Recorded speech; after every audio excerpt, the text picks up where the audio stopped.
Actually, in the month of June 2020, I was searching through the net. My father said that this is a good institute to join as they have achievers also. I've also seen the video of RMS achiever whose name was Kirsch, and I felt very inspired. Yes, I will join this institute and I will accomplish my goal. Very good, and you have proven Yes, your ma'am. words.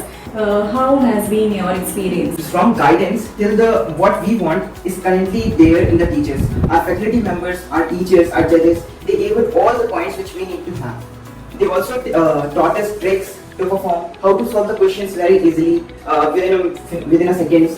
Some questions were in our fingertips. When I was seeing the paper, I just said yes, I can do all the questions. But एक proper guidance के through जैसे आपने study किया coaching के through, उससे आपको क्या benefit मिलता है? सर बिकॉज उसका तो बहुत ज़्यादा बेनिफिट रहता है, बिकॉज आप जितना भी पढ़ते रहो आपको नहीं पता कि वो आप सही पढ़ रहे हो या नहीं sir, but when we take coaching then we get a proper guidance about what is important and what not is important. Okay. And sir then another major point is that doubt clearance. Okay sir, because अब घर पर मैं पढ़ता रहता हूँ sir, Google पर भी इतना नहीं हो सकते डाउट क्लियर सर, बट अगर 1-to-1 डाउट सेशन भी जब एंड के डेज में मेरे डाउट्स नहीं हो रहे थे क्लियर, तो फिर मैम से बात कर मैथ्स के स्पेशल 1-to-1 डाउट सेशन भी करवाए थे, उससे बहुत हेल्प. कोचिंग से पहले कुछ ऐसा था कोई सब्जेक्ट जिसमें आपको लगता था कि भी हाँ इस सब्जेक्ट में मेरा थोड़ा होल्ड कम है, और आफ्टर जो आपने कोचिंग लिया उसके बाद आपका उस सब्जेक्ट के अंदर कॉफी होल्ड काफ़ी अच्छा हुआ? ये सर एक मैथ्स ऐसा सब्जेक्ट था that I was not too much, मतलब मैं उसमें कमांड नहीं थी, बट सर उस कोचिंग के बाद सर ने ऐसे मेरे को ट्रिक्स बताई जो टाइम सेविंग भी थी और उससे जल्दी सॉल्व भी हो सकता. तो जब आपने फर्स्ट अटेम्प्ट आपने दिया था इंडिया का, जब आप क्लियर नहीं हुआ था,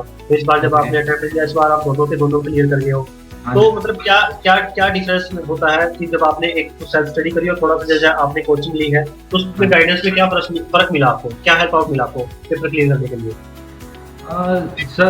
सर बहुत डिफरेंस मिला था मुझे. मेरे इम्प्रूवमेंट में डिफरेंस दिखा कि मैं जब सेल्फ पढ़ता हूँ तब इम्प्रूवमेंट थोड़ी स्लोली अप जाती है, तो अगर जब गाइडेंस मिलती है तो फिर जो इम्प्रूवमेंट है वो शार्पली पूरा अप चली जाती है. और कोचिंग में ये भी फायदा हुआ था कि पेपर को कैसे अटेम्प्ट करते हैं.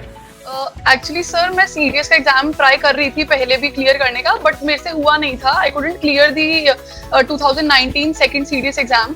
Then I realize that I need a proper coaching, so I search online, so I went there, enrolled there. I had a 3-4 months course there, so I studied. और उसके बाद there is self study also. Exams भी आए थे BTech के बीच में, but we have to schedule our plan accordingly. Teachers बहुत कंसिडरेट थे, they used to teach us, and काफी वेल मेंटेन्ड प्लान चलता था. जीके इंग्लिश पे बहुत अच्छे से फोकस किया था. So that wise likewise I planned my schedule to clear CDS exam.